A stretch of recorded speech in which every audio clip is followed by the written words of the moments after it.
Today is September 7th, 2021. My name is Joe Todd. This is an interview with Weldon Wolf in Bartlesville, Oklahoma. Sir, where were you born? I was born on a farm outside of Reagan, Texas. Outside of? Reagan, Texas, about 29 miles southeast of Waco. Okay. And when's your birthday? November 27, 1934. 1934. Who was your father?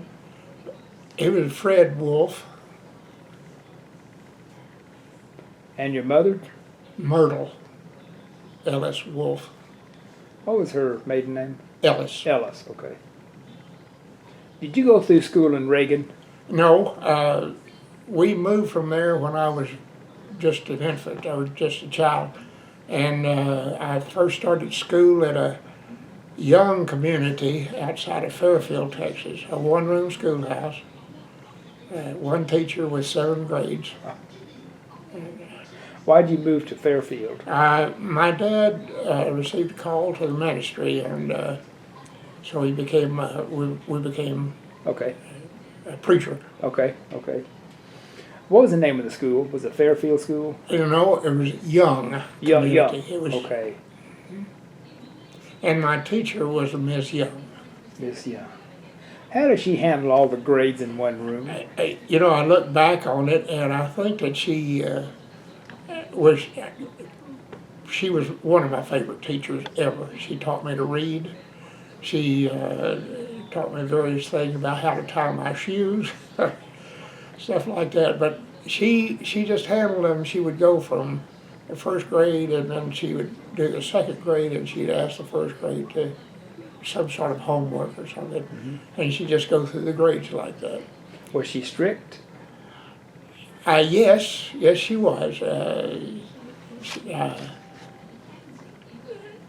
I'm trying to think. I forgot my handkerchief one day. I was supposed to carry a handkerchief in my back pocket, and I forgot it one day, and she got on to me about that.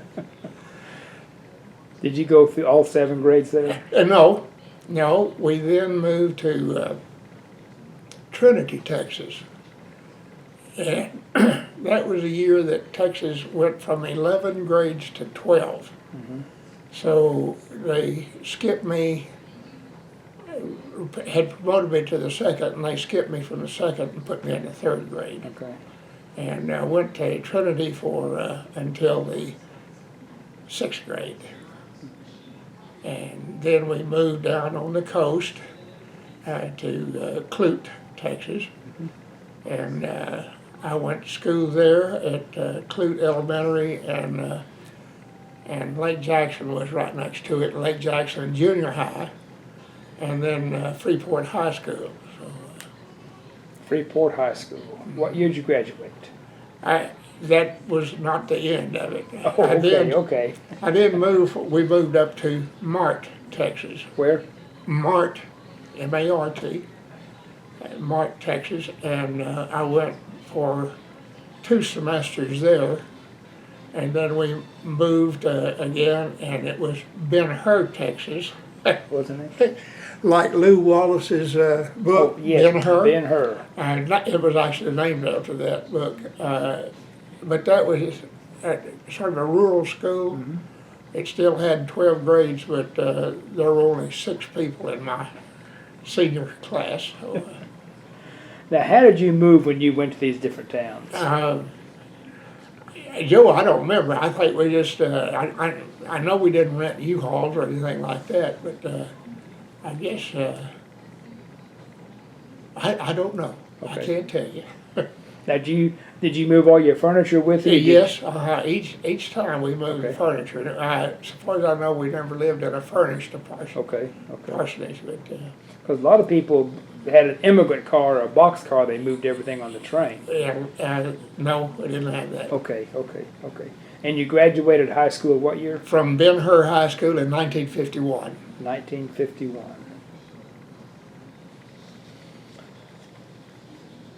What did you do for recreation when you were in school? Well, played basketball. We would, Ben-Hur was a community that had a Baptist, a Methodist, and a Church of Christ. But all of us went to, if one of the churches was throwing something for teenagers, all of us went. So it was, that was our activities. Of course, one time I played hooky and was caught by the superintendent of schools. So, Where'd he catch you? we were hitchhiking back from Fort Parker State Park, and he came along in his car, stopped, and we were in trouble. We had to stay after school for, I think, an entire week there. Now, where's Ben-Hur located? It's 9 miles from Mart, Texas, and Groesbeck, Texas. Okay, okay, Which, like I say, it's on the Highway 164 out of Waco, okay. going over. Now, as a young boy, what chores did you do around the house? Everything. Slopped hogs, milked cows, fed chickens, gathered eggs, everything that worked in the garden. Mm-hmm. And then I also drove tractors in the field, and and also at one point we had a team of horses, and we had a metal buster, and I would ride along on those behind that team of horses, plow the metals. And, also use those horses to cut hay and Now, did you take your animals with you when you moved? only one time. We took a cow one time from, that would have been from Trinity over to, let's see, where, I guess, I forgot to mention Livingston in there. We moved to Livingston, and then we took the cow, Old Dogie, there for milk. Okay. Now, how'd you take the cow? I think it just in a trailer behind there, yeah. Okay. Just there. Okay. Mm-hmm. So you basically lived on farms then when you were. Yes. Down in Clute, we were on a farm, but the other places, well, in Livingston, my dad was a working minister. Okay. He always had a job, and around Livingston, he worked for a timber company. And, he worked for a timber company. Okay. He was a fireman on the locomotive that hauled the logs in, and from. So, and again, that was where we had the cow. Okay. Mm-hmm. Did you live on a cotton farm? I've picked cotton. I've chopped cotton. I've hoed corn. I've pulled corn. Yes, sir. How much cotton could you pick in one day? I'm going to be ashamed to admit it. My younger brother and I would get on a row of cotton. He on one and me on the other, and we would pick, and I would clean mine, he would clean his, and he would have 10 pounds more in the rows than I would have. So I could, if I just went really after it, I could probably pick 300 pounds a day. Now, did you pick cotton or pull bowls? Both. Pick cotton mostly, though. Okay. Boy, that's rough. Those bowls yes, are sharp. it's rough. You'll come up with tender fingers. Now, how do you chop cotton? Well, when you plant cotton, you plant it 4 inches apart is the normal, and then you go back and you chop out every other plant, so it's 8 inches apart. Okay. What did you do after high school? I did not go on to school at that point. I started working odd jobs. I guess my first one was first job outside the farm was delivery guy for a lumber yard. And this was down in Clute, Texas. And then after that, I started working at a service station, and after that, I went to work as a hospital orderly at Dow Chemical Hospital in Freeport, and buffed and waxed floors and cleaned up. And then after that, went back to the farm and worked with my dad for a year and a half, and then went to work for a seismograph crew, and that took me up into Oklahoma, and from Oklahoma then I went over to Odessa, Texas, and Phillips Petroleum was hiring people at that point, so I went to work for Phillips. And I went to work as a common laborer, if I remember right, $1.79.5 an hour. But the guy that was a payroll clerk for Phillips kind of goofed off that day, and I had done okay on tests. So they asked me if I wanted to work in the office. Well, it's in November. Sure, I'd rather be there than in the cold weather. And so I worked for them for 6 months, and then the Army drafted me. Okay. What did you do in the seismograph crew? I handled the jugs, we call them, and then also I became a driller's helper. Now, what's the jug? It's a geograph. Okay. Is that what it's called? Seismograph. Okay. Excuse me, seismograph. And you place them out maybe every 100 yards or something like that, and then you'd set off the dynamite, and then I'd go back and pick up the seismograph. And but then I became a driller's helper, and we drilled the holes for the dynamite. Yeah. Okay.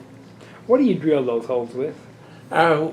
We had a drill rig there that, and I drove the water tank and was the helper on the drill rig when we'd set up.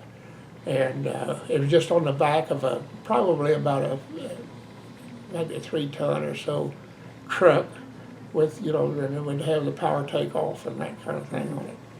So that was, Yes. that was it. Here in Oklahoma, we would drill holes about 60 feet deep. We went out to West Texas and we drilled 250 feet deep. And that would take about 3 days to drill a hole out there, where in Oklahoma we could drill 8 or 9 holes a day. Yeah. So when were you drafted? June of 1957. Where'd you go for your basic training? Fort Hood, Texas. Tell me about basic. Basic was something, Joe, that I look back on and I'm glad I did it, but at the time I did not like it. It was in the months of course, June, July and August, and it was hot there. And so the outside activities, I learned the basic combat training, the grenade throwing, the rifle range, marching in step, setting up tents, just the various things that basic combat people did. Mm-hmm. What's your most vivid memory of basic? Basic, most vivid memory. I guess that would be the infiltration course, where we crawled under barbed wire and this kind of thing with the live fire going over us and little explosives going off around us and that kind of thing. That probably sticks in my mind more than anything. Now, was that about the time Elvis Presley was down there? Elvis was, I was inducted in June. Elvis was inducted in January. And I went into the 4th Armored Division, and Elvis went into the 3rd Armored Division. Okay. How long basic last? I believe it was 8 weeks. Okay. Then where'd you go? I was selected to go to Fort Benjamin Harrison and become a payroll clerk. So I went to Army Finance School in Fort Benjamin Harrison for 10 weeks. Okay. Tell me about finance school. Finance school? Mm-hmm. That was pretty easy because just like school, it didn't have any PT or any, we had Saturday morning training where we'd go out and march and step, but other than that, it was almost like just being in school. Okay.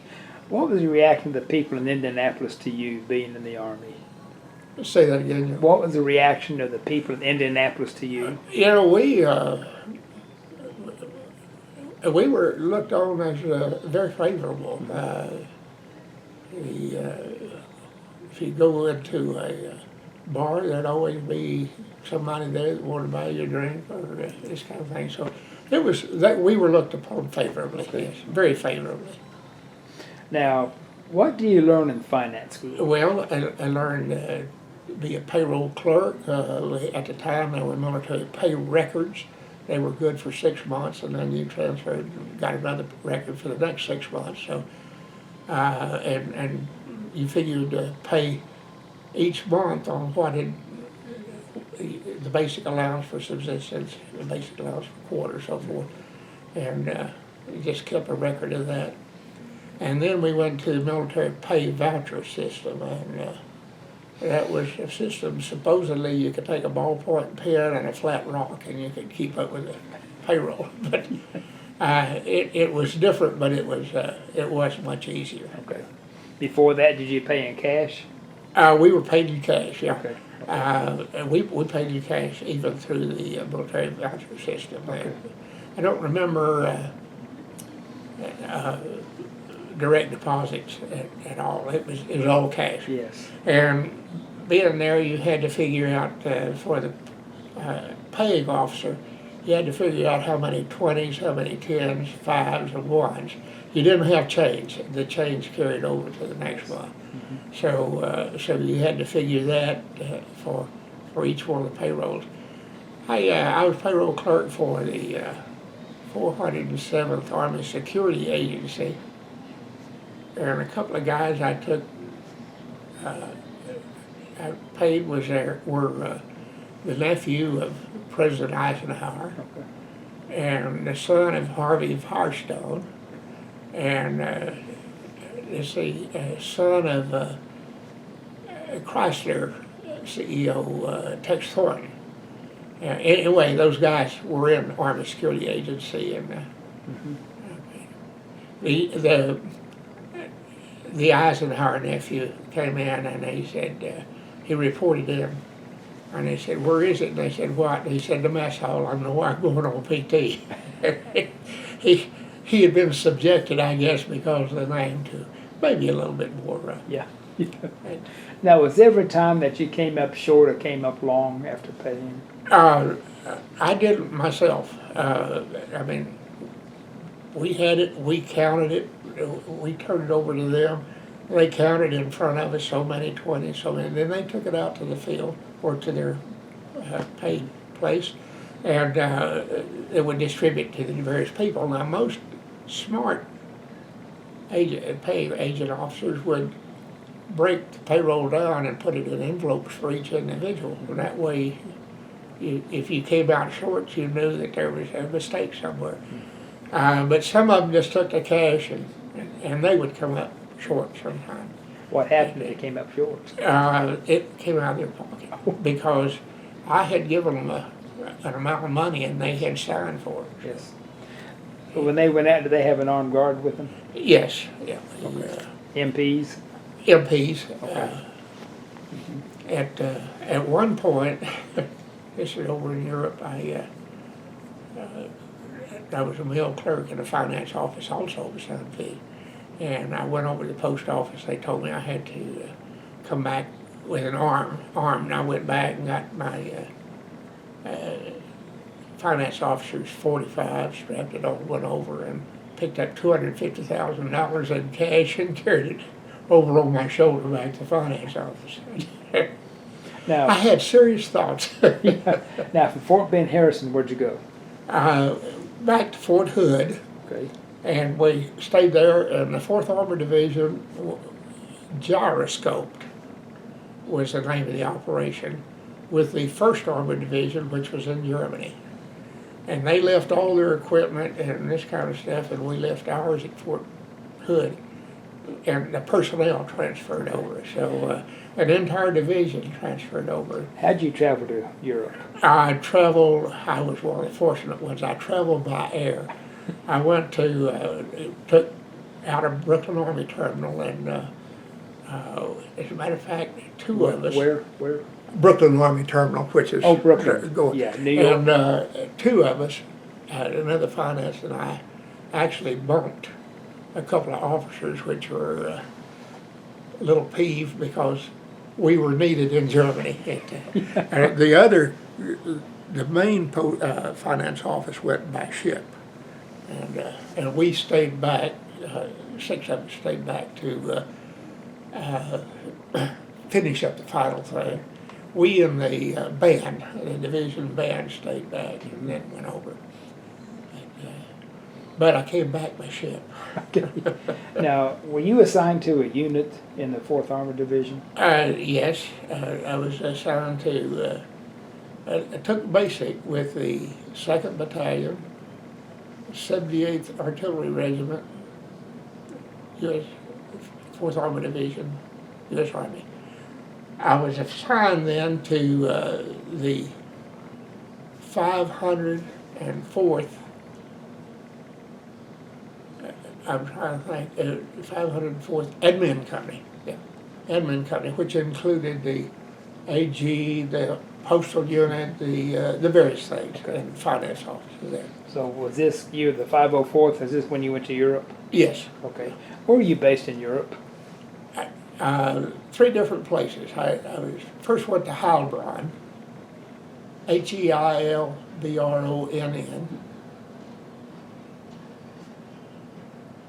and then I went to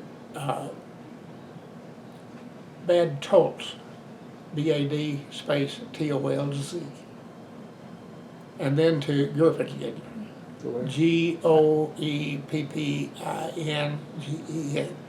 That's the English spelling. The German spelling would be with the U with an umlaut. Okay.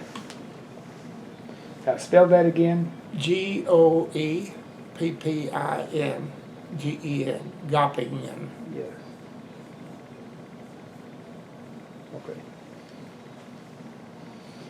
What was your reaction of the German people to you? The German people that I knew, I went to a German-American Friendship Club. They were delighted that we were there. And I remember this is 12 years after hostilities. And there were still some who, I did have one German woman who did not like me because her daughter had a baby by an American Master Sergeant, and she chewed on me in German a little bit. But other than that, they were friendly. Okay. And, now this is after the Army of Occupation, wasn't it? yes. The Army of Occupation, I believe, went through 55. Okay. I think. And then from that point on, we were. When did you go to Germany? When did you go to Germany? When? January 58. And you flew into Frankfurt, Frankfurt. Okay. Mannheim, Okay. and then went from there by train to Heilbronn. Okay. And the other deals, the other movements were by train. Okay. So you did the same thing in Germany as Yes, yeah, it did the same thing there. finance? Finance. Okay. Now, did you pay, what was a German dollar was worth how many marks in those days? In those days, a German mark was 25 cents, so 4 to the dollar. Okay. And we used script at that point, and so a dollar was 4 marks. Okay. I think if you went into the finance office and exchanged it there was something like 3.87 marks or something, but no, 4.17. It was a little bit over, but on the economy we just used a dollar was 4 marks. Yes. Did you get to travel around Germany? I did. I took some vacation, some leave while I was there. I visited Switzerland and France, Belgium, Italy, and I saw the World Fair in 1958 in Brussels, Belgium. Austria. I went to the borders at Czechoslovakia, but just to the border. Did you get to Berlin? I was TDY in Berlin for 2 weeks. Now, how do you travel to Berlin from West Germany? And that was by, I went by helicopter. Oh, okay. They flew me from Livingston to Okay. Berlin by helicopter. What was Berlin like in '58? I really didn't see that much of it, with just the 2 weeks and being busy. I just didn't. What'd you do in Berlin? Finance. Finance. Yeah. Okay. So you were in Germany how long? You were in Germany how long? How long? I came back in May of '59. Okay. What's your most vivid memory of Germany? Germany. Well, probably I met my wife there. My wife first wife was an American school teacher in an American school. She was her second year out of college, and she was teaching there. And I met her, and we got married in Germany. So, Now, did you I have guess to- that would be the most vivid memory. Did you have to get permission to get married? Yes. Oh, yeah. Kind of funny deal there. I had to show my birth certificate, which I had not had to do before.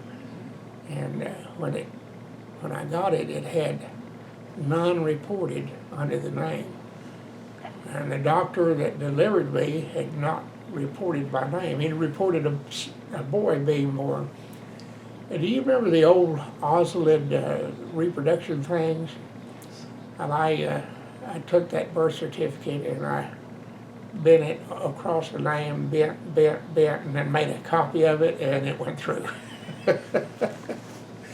But yeah, we had to have permission. Yeah. And I had to have at least $300 in the bank, and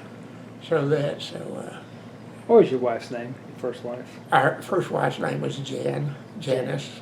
Okay. She was from Minnesota, Mhm. and we were divorced. But Okay. Tell me about coming home. coming home was not a real good experience either. Because my wife had come home early, she was in Minnesota, and I wanted to be released at Fort Hamilton, New York, and go directly to Minnesota. So I thought I'd pull a sneaky one, and I said I had a car at the port in Fort Hamilton. So that put me in a little separate group over here. It turned out that's where they took all the KPs from. So it was 12 days crossing. We ran into a couple of storms. It was 12 days crossing, and I was on KP for 10 of those days. Yeah, come on in here. What ship are you on? The USS Rose. USS Rose. What kind of ship was the Rose? It was a troop ship. It was Okay. definitely a troop ship. The hammocks were stacked 3 high. Mhm. And that's what you had was a hammock. I did not get seasick, but I may have been the only one on the ship that didn't. We had one guy that got aboard. He walked up the gangplank, got aboard, got sick, and he laid in his bunk for quite. We'd feed crackers and water. But Now, where were your quarters on the ship? it was below deck. We would go up to the dining room and stuff like that. But, So what'd you do on KP on the ship? I hauled the garbage to the stern of the ship and threw it over in the ocean. That would not be done now, but that was my job, and I would do that, and I would stand there and talk with guys and stuff like this, and over the loudspeaker would come, PFC Wolf, report to the galley, on the double. So I'd go back and pick up another load. But that became quite common to hear Yeah. my name mentioned. So, in your off time, what'd you do on the ship? In Germany? Oh, On the ship. on the ship. I played a few cards. I played cards a couple of times, but most of the time just went to sleep. Yeah. I don't remember any of them providing any entertainment for us or anything like that. But So on the trip took 12 days? 12 days? I'm sorry. The trip took 12 days? Yes, 12 days, which is normally an 8-day deal. Yes. we left Bremerhaven and went to Southampton, England, and they rested there for a day. Oh, let's get him to shut the door. Can we shut the door? Oh yeah, I'm sorry. No problem.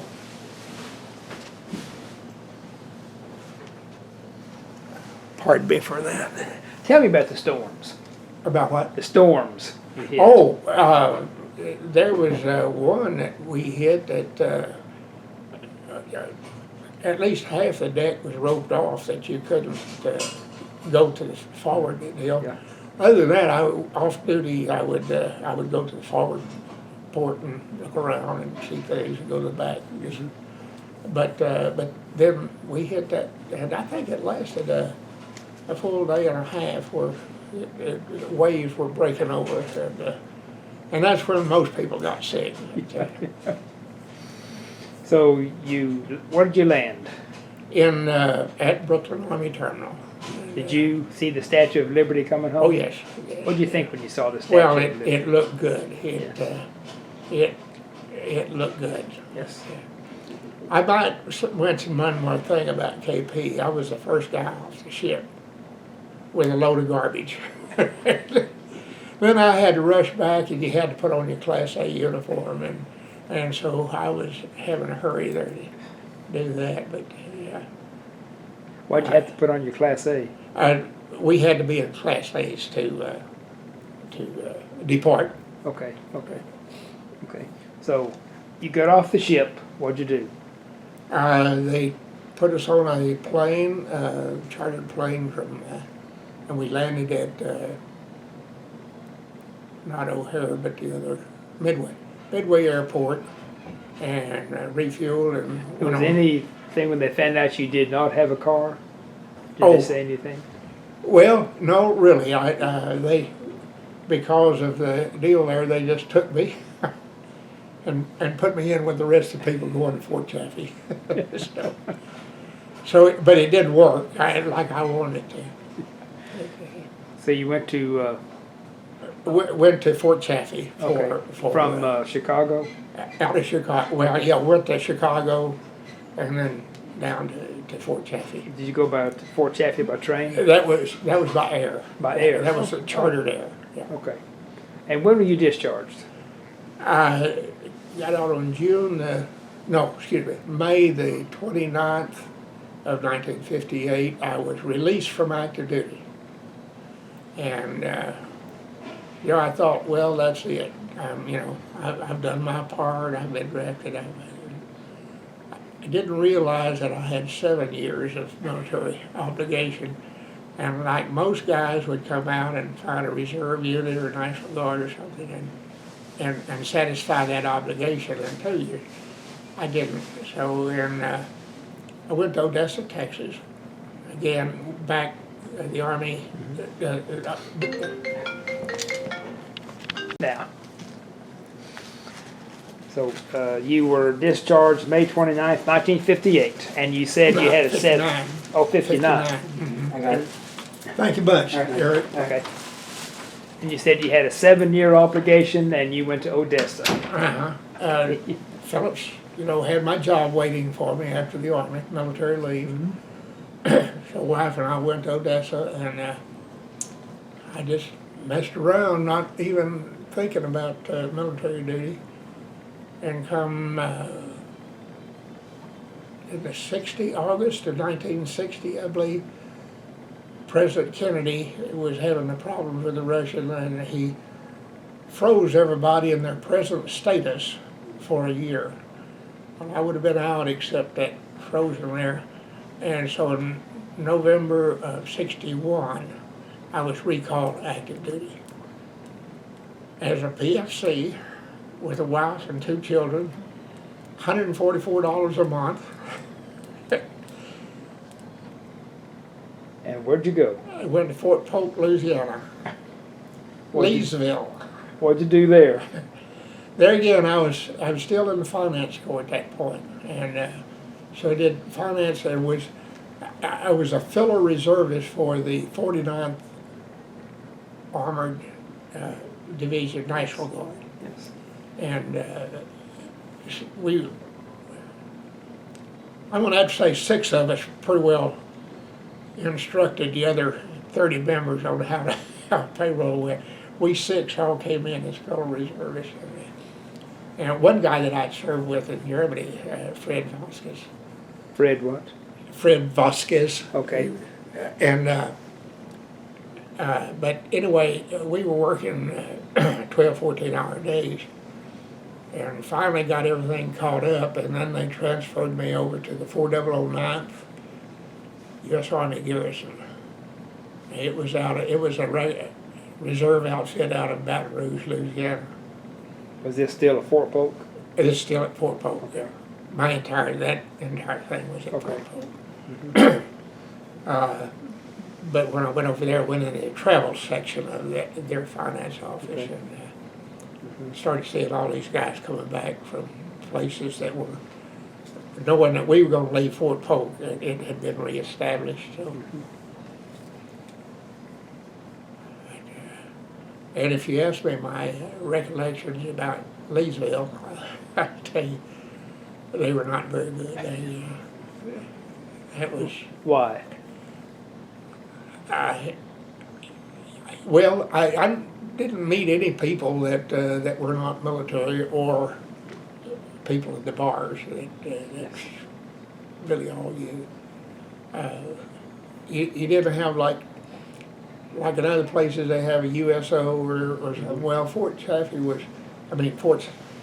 Polk had been closed down, and so it was reopened mainly for us.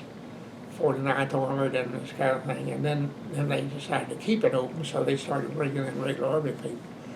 So probably after I left, they probably had some sort of community organization that would help, but not when I was there. Okay. So how long were you at Fort Polk? It got out in September of '62, so I was there for 10 months. Okay. And at that point, I saw from some experiences around Fort Polk of seeing small units that were called up that were a lot better off than being in the division finance office or So when I got out, I looked around for a reserve unit. Mm-hmm. And I wanted to find like an Army postal unit or a little small deal. And Phillips moved me to Bartlesville. And when I got here, I was checking around, and there was the 321st MP Detachment, Criminal Investigation. It was a 12-man unit, which was just what I wanted. And one of the enlisted guys had just retired. Mm-hmm. He'd been in World War II and this kind of stuff. And he retired, so they needed a person, and I happened along at the right time. And joined that unit in October of '62 and stayed in it until April of '83. So almost 21 years in there. And what were your duties in the unit? There, when I first went in, well, everybody was considered an investigator, an agent. But we had the other duties, and mine, of course, they looked at me and said personnel, so I became the personnel clerk for the unit as well as, and took correspondence courses and so forth from the MP school, and annual trainings, and in '65, I applied for a position as a criminal investigator. And was given that job, and so stayed with them on that as an enlisted investigator until '68, and I applied for a warrant and was given a warrant officer position. But still, additional duty of personnel officer. Where were you when President Kennedy was assassinated? I was here in Bartlesville in November '63. I was here, and I, I'm not sure that I heard about his assassination until, I don't know how I heard about it, but I know the main conversation that I had about it that day was in a carpool, and we talked about the assassination of the president, and, but I did see the live picture of Ruby, Yes.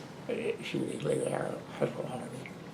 What did you think when you heard the president had been assassinated? Well, Joe,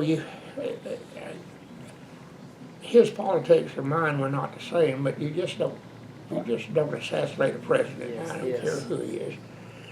But now I'll tell you this, what I think about President Kennedy. I'll tell you my politics here. He would not be a Democrat today. His views would not be in the slightest views of the Democratic Party today. That said, yeah, I was, and one of the other things that I thought about his assassination was that LBJ became president, and I had, being in Texas earlier, I knew that LBJ was a Texas senator, and also knew that his politics were a lot different than mine, so I wasn't happy to see him succeed to the presidency. So you retired from the reserves in 1980? No, I was in that unit until 1983. Okay. At that point, I got out of that unit and became you heard the expression IMA, Individual Mobilization Yes. Augmentee. And I stayed with the service and did 2 weeks training and took correspondence courses and things like that in order to build up a retirement deal. And then I retired from Phillips in '86. And at that point, after retiring from Phillips, I began to work half-time with the Army. I could only do 179 days at a time, but eventually it became 120 days at a time because of the TDY pay. Where did you work? I went to the Presidio of San Francisco as a reserve affairs officer, and that I visited the various reserve units, Kansas City, Austin, Texas, Oakland, California, the 321st here, the 431st in Fort Worth, Texas, that kind of thing. I had 19 units under the 6th region. What about during Vietnam? During Vietnam, I was training. We in that unit. By that time, the unit had become a 19-man unit, and we were put on what was called a selective reserve force. They doubled the number of meetings in a year that we had from 48 to 96, and we were on 7 days of notification of being on active duty. At that point, I was thinking, that's my job. That's what I've been training for, and so I didn't have any fears itself of going to Vietnam, although I knew that we were losing a lot of people there. But we were not called up. So. Okay. So what have you done since you retired from Phillips? Well, like I say, I started doing things with the military, and I had been promoted to CW4 in the unit out here, and out at Presidio for several years. I got fairly good officer efficiency reports, which made me feel pretty good. But anyway, they selected me for CW5. And, so in June of '93, I went to Fort Rucker for Master Warrant Officer course, and at that point, then they promoted me to Chief Warrant Officer 5. I was very, very lucky. God's been so good to me. The Congress approved that W5 grade in November of '92, and I was selected in June of '93. And then kicked out in '94. So,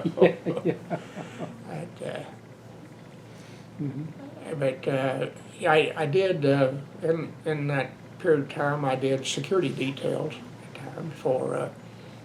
Well, the first one was for Casper Weinberger. I went up for a month and was on his security detail.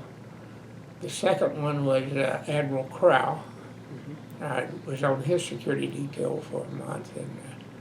And then for Frank Carlucci, I was on a security detail. Then when I was out at Presidio, if they needed somebody, I was with. Well, one time I was with the Secretary of the Army up in Portland, Oregon, and another time, let's see, I was, Dick Cheney, when he was Secretary of Defense, came out to the San Francisco area. It didn't have very much to do on his detail because I don't know about all those rumors about the Bohemian Grove. Have you ever heard of that? Yeah. I'm not familiar with it, but I'm not familiar with it because we didn't go in. That was kind of like we'll turn you loose at the gate and away you go. So I don't know what it was, but it's some wild rumors, of course. But anyway, that was my deal. Sounds like you've had a very good. I have enjoyed most of it. Like I say, I didn't like basic training at the time, but I'm proud. Yes. I'm proud that I had the privilege of serving. Yeah. So when did you move to Tallgrass, to Green Country? When did you move to Green Country? Oh, August the 2nd, this year. Oh, this year. Okay. Would you join the Army again? I'd love to be a CW5 in the U.S. Army right now. Yes. If you say when I was drafted, probably if I had not been drafted, I probably would not. I joined the Air Force at the age of 17, but my parents wouldn't sign for me. So. And I sit and think now, there was a period of time in 1953, 54, when it was hard to find a job, and I don't know why I didn't decide on the military at that point, because of course, but I didn't, and in 57 I was drafted. I like to do a word association. I'll give you some words and you give me your reaction. Okay. The first one is basic training. Tough. Fort Benjamin Harrison. Nice place. Finance. Good to know. Germany. Again, I have some very good friends. Friendly. USS Rose. A troop ship. That's all you can say about it. Fort Polk. Fort Polk. I'm sorry. Fort Polk. Oh, Fort Polk, terrible. It was just absolutely. The word was Leesville, Diseaseville. You heard that, I'm sure. Yes. It was not good. Yeah. Dwight Eisenhower. A great man. John Kennedy. A great man. Lyndon Johnson. Terrible. How do you want to be remembered? I want to be remembered as a person who believes in God, country, and family. My first deal is God is so good to me. I owe him everything. Secondly, being born in this country, you have an obligation to to keep it strong, free. I dislike a lot of the things that I consider immoral at this point, but your country deserves you and deserves your service. And family, of course, what would you do without a family? So, Well, sir, this is an excellent interview. well, thank you. I want to thank you for your service and thank you for the interview. Well, thank you very much. I appreciate it. And, I appreciate your service, Major. thank you. And again, this is September 7th, 2021. My name is Joe Todd. This has been an interview with Weldon Wolf in Bartlesville, Oklahoma. Thank you. It's all. Go ahead. Okay. I was called up, reactivated during Operation Desert Storm in October of '90, and served at the Presidio of San Francisco during Operation Desert Shield, Desert Storm until September of '91. What'd you do? At that point, I was at that time I was a CW4, and so I was reviewing. I was at 6th Region headquarters, and I was reviewing reports from the field to make sure that they were good reports of the investigation. And also, they kept me on as a reserve affairs for part of the duty. But the main job was being a CW4 criminal investigator reviewing reports. What kind of investigations did they have? They were